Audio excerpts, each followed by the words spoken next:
Assalamualaikum warahmatullahi wabarakatuh. Kami dari kelompok 5 yang beranggotakan saya, Andri Wahyu Gunawan, Mbak Diah Ayu Arum, serta Mbak Francisca Yebu Karim akan mempresentasikan artikel yang berjudul The Development of Earning Management Research.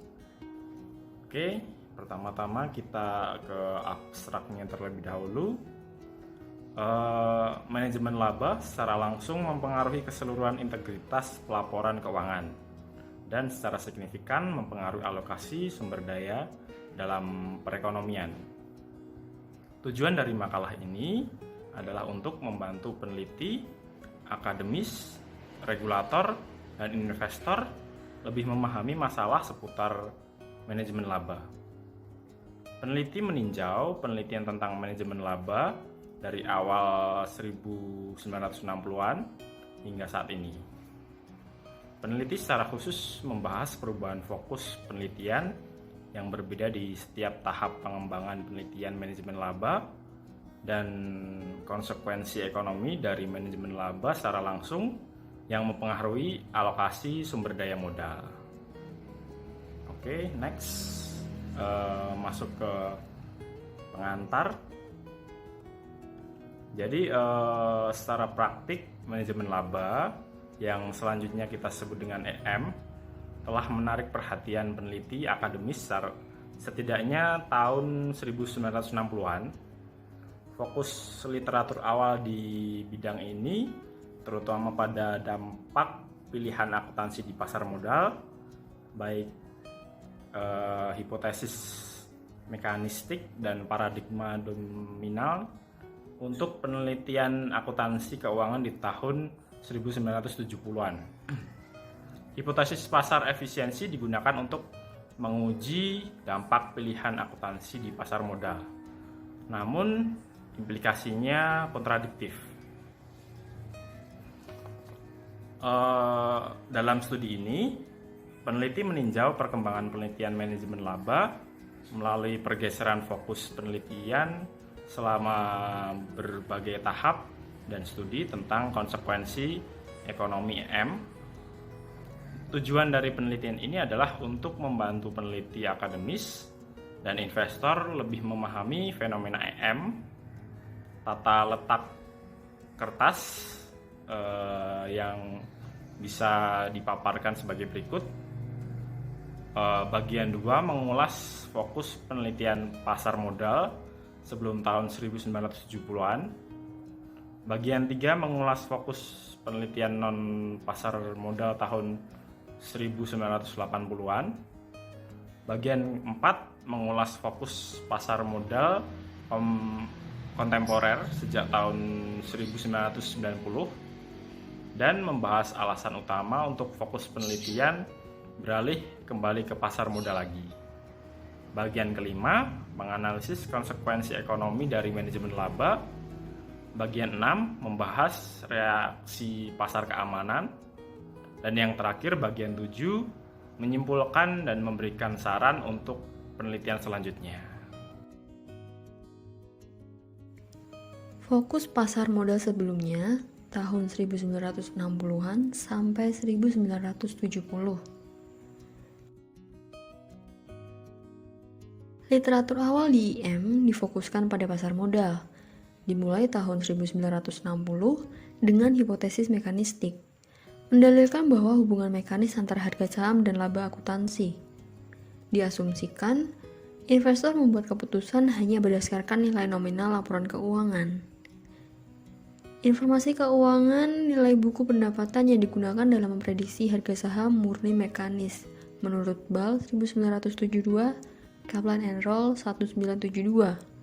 Hipotesis mekanistik memprediksi bahwa harga saham dikaitkan dengan perubahan akuntansi tertentu. Perubahan akun peningkatan pendapatan disertai dengan pengembalian saham abnormal positif. Dari perubahan penurunan laba disertai dengan pengembalian saham abnormal negatif, terlepas dari efek perubahan pada nilai sekarang arus kas. Fokus pasar non-modal tahun 1980 sampai 1990. Baik hipotesis mekanistik maupun hipotesis pasar efisien tidak mengungkapkan mengapa manajer terlibat dalam manajemen laba sejak awal. Watts and Zimmerman 1978 mengembangkan teori akuntansi positif sebagai alternatif insentif pasar modal yang berfokus pada insentif kontrak internal perusahaan. Perusahaan dapat dipandang sebagai hubungan kontrak yang cenderung meminimalkan biaya kontrak yang terkait dengan berbagai pihak yang dikontrak. Pat mengambil pandangan bahwa pilihan akuntansi perusahaan harus dipilih untuk meminimalkan biaya kontrak, sehingga mencapai tata kelola perusahaan yang efisien. Fokus pasar modal kontemporer sejak tahun 1990. Fokus penelitian telah bergeser sejak tahun 1990-an dari insentif kontrak non-pasar modal kembali ke insentif pasar modal lagi. Alasan pergeseran tersebut dicatat oleh Dekoff dan Skinner tahun 2000, yaitu yang pertama, konsep efisien pasar yang berlaku di antara penelitian akuntansi awal. Kedua, pasar modal biasanya tersedia untuk spektrum pengguna laporan keuangan yang lebih luas. Ketiga, sejak 1990-an, penilaian pasar saham berdasarkan tolok ukur akuntansi meningkat secara substansial, membuat harga saham sangat sensitif terhadap ukuran akuntansi seperti pendapatan. Selanjutnya, saya akan menjelaskan konsekuensi ekonomi dari earnings management atau yang biasa disebut dengan manajemen laba. Watts pada tahun 1977 membuat prediksi tentang kemungkinan bahwa pelaporan keuangan perusahaan itu didasarkan pada konsep kontrak yang efisien. Nah, kontrak itu dikatakan efisien jika dibuat untuk meminimalkan biaya keagenan di antara berbagai pihak perusahaan yang menghasilkan nilai perusahaan yang maksimal.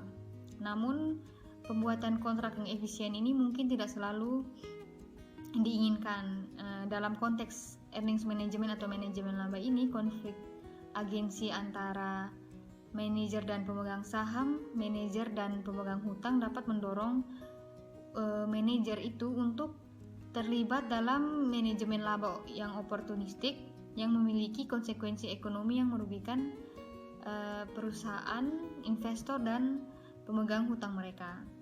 Nah, Breton dan Traveler pada tahun 1995 meringkas bahwa tujuan manipulasi akuntansi itu adalah untuk mengubah dua dasar transfer kekayaan, laba per saham dan rasio hutang per ekuitas. Transfer kekayaan yang mendasari terjadinya antara manajer dan pemegang saham atau manajer dan debt holders.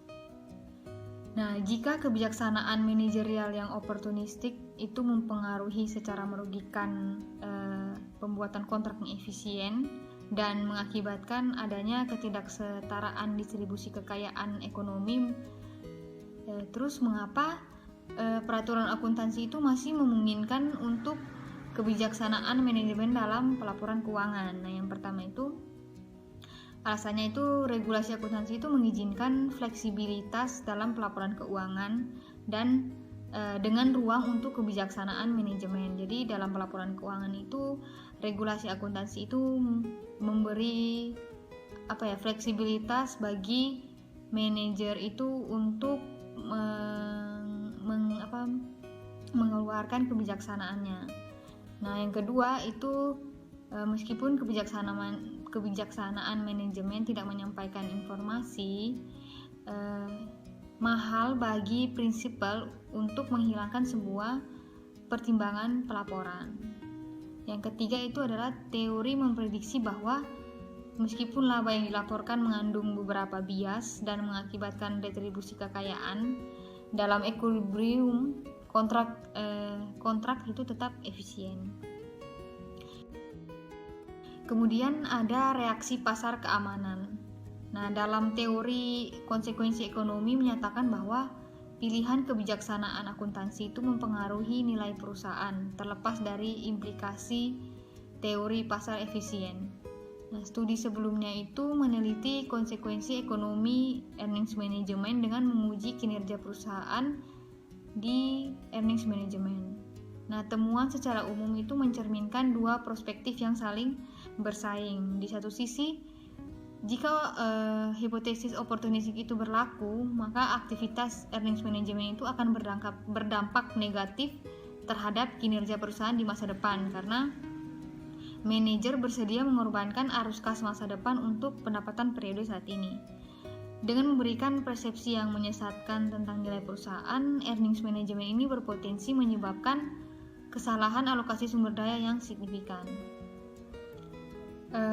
Deco, Sloan, dan Sweeney pada tahun 1996 ini melaporkan bahwa perusahaan yang diinvestigasi SEC untuk earnings management mengalami penurunan harga saham rata-rata sebesar 9%. Kemudian Benis 1997 itu menemukan bahwa perusahaan yang melanggar GAAP atau standar akuntansi GAAP ini menunjukkan abnormal return negatif yang signifikan selama 2 tahun setelah pelanggaran tersebut. Kemudian ada Theo, Welch, dan Wong pada tahun 1998 mempelajari earnings management seputar masalah ekuitas dan menemukan perusahaan dengan pendapatan tambahan akrual diskresioner pada tahun penawaran umum perdana memiliki saham berkinerja buruk yang signifikan. Kemudian Theo, Welch, dan Wong pada tahun 1998 ini dan Rangan 1995 ini menemukan juga pola serupa untuk SEO. Kesimpulan, kemudian peneliti memberikan tinjauan komprehensif dari penelitian tentang manajemen laba dari awal 1960-an hingga saat ini. Dalam perkembangan historis penelitian manajemen laba ini, peneliti secara khusus membahas perubahan fokus penelitian yang berbeda di setiap tahap dan konsekuensi ekonomi dari manajemen laba. Peneliti menunjukkan bahwa pemahaman yang baik tentang perilaku manajemen laba dalam pelaporan keuangan hanya dari satu perspektif, masih jauh dari cukup.